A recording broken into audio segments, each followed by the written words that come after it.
তারা করিডোর নিয়ে নিয়েছে, তারা তারা বন্দরও নিয়ে নিয়েছে, তারা চুক্তিও করে ফেলেছে। এখন আমেরিকা দেখলো যে মার্কেট সাজাইলো সে, অর্থাৎ দোকান দোকান একটা মার্কেট সাজালেন আপনি, ওই মার্কেটে ব্যবসা করতেছে আমি, তাহলে তো আপনার লস। তো আমেরিকা এখন দেখলো কি মাখাইলাম কি হইল, ছাতু মাখাইলাম গু হইল।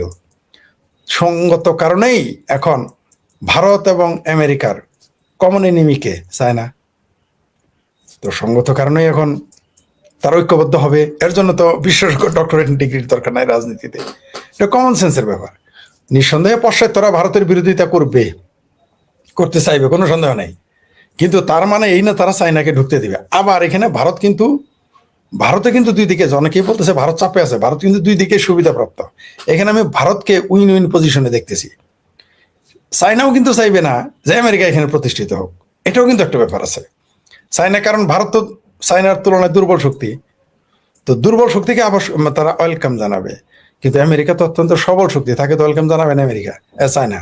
তো এইখানে আরেকটা জটিলতা সৃষ্টি হবে। অন্যদিকে আমেরিকার সেম কেস, যে ভারত দরকারে উঠে আসুক, কিন্তু চায়না যেন আর শক্তিশালী না হয়।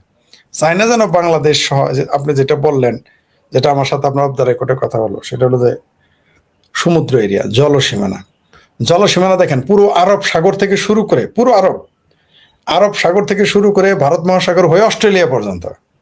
অনেকে হয়তো এটা জানে না, আমি অনেক এটা নেভিরা জানে, আমি অনেক বিশেষজ্ঞদের সাথে বাংলাদেশে কথা বলছি, বুদ্ধ এটা জানে না। সেটা আরব সাগর থেকে একেবারে ভারত মহাসাগর হয়ে অস্ট্রেলিয়া পর্যন্ত, এগুলো কর্তৃত্ব কিন্তু ভারতের, এবং এখানে ভারত কিন্তু খুব শক্তিশালী। তো এখন চায়না যদি এখানে ঢুকে যায়, তাহলে এটা আমেরিকার জন্য ঝুঁকিপূর্ণ হয়ে যাবে।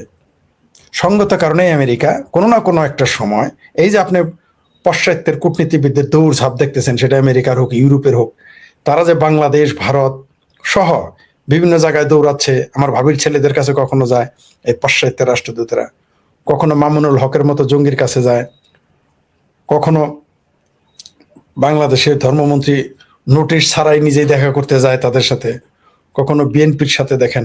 আবার ওইদিকে যেটা শেষে লিখেছেন যে শেখ হাসিনা আপনি লিখেছেন, সবগুলোর সাথে একটা মিল আছে এখানে, কোথাও না কোথাও একটা বিনি সুতার মালা আছে।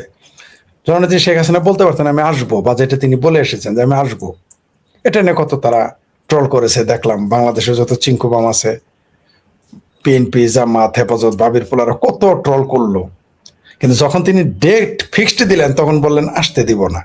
এখন আবার একটু সুর পাল্টেছে দেখলাম, যে অবশ্য আমি ফেসবুকে নাই, নিউজে নাই, দেখতে পারতেছি না, তাই অনেক কিছু জানি না।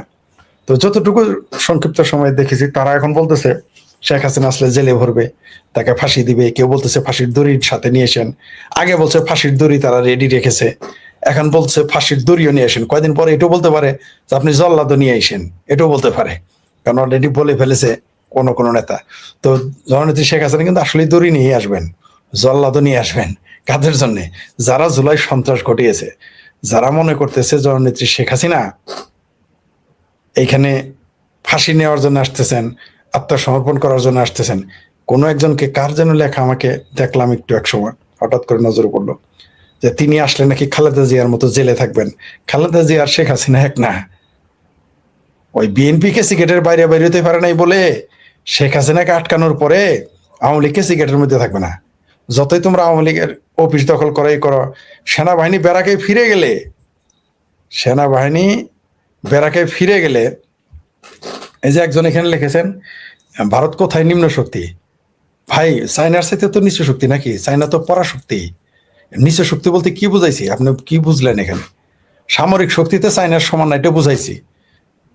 আর ভারত অবশ্যই তো পরাশক্তির নিচে, তাই না? সেটা বুঝাইছি ভাই।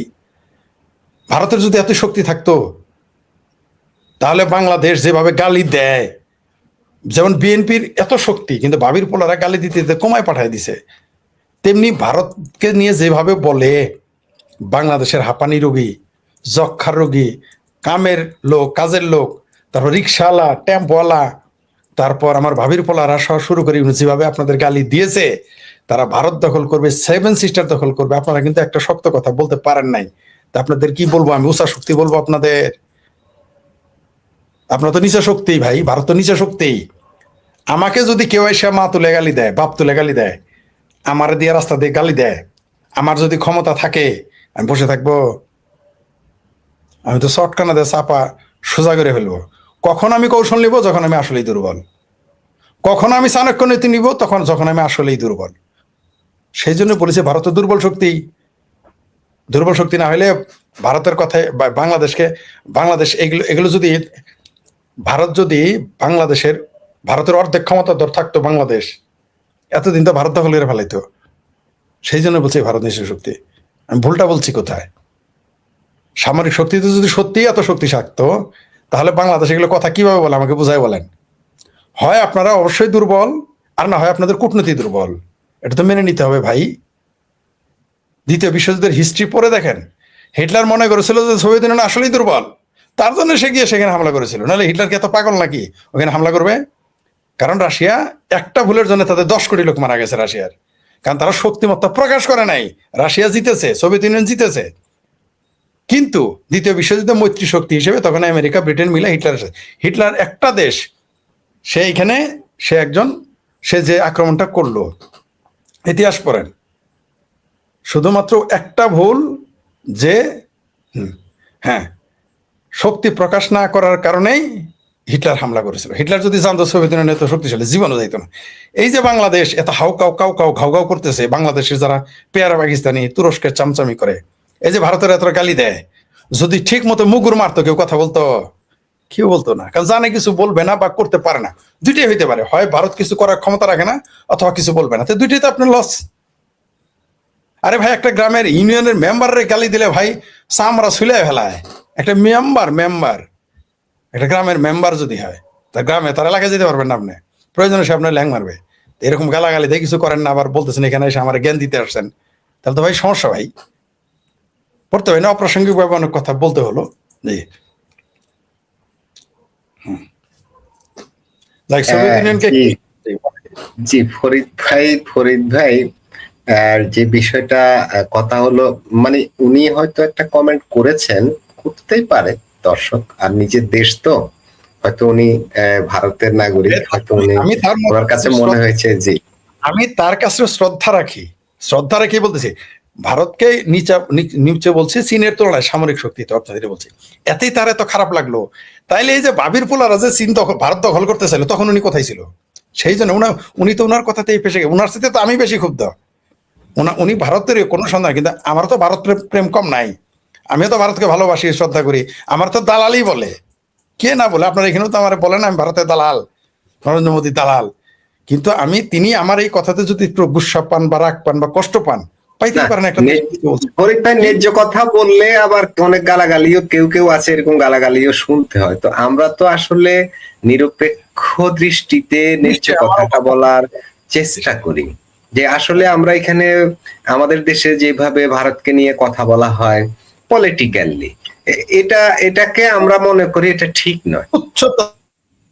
হ্যাঁ, এটাকে আমরা চাই যে আমাদের প্রতিবেশী সবার সাথে সুসম্পর্ক গড়ে তুলতে হবে। হাঁটতে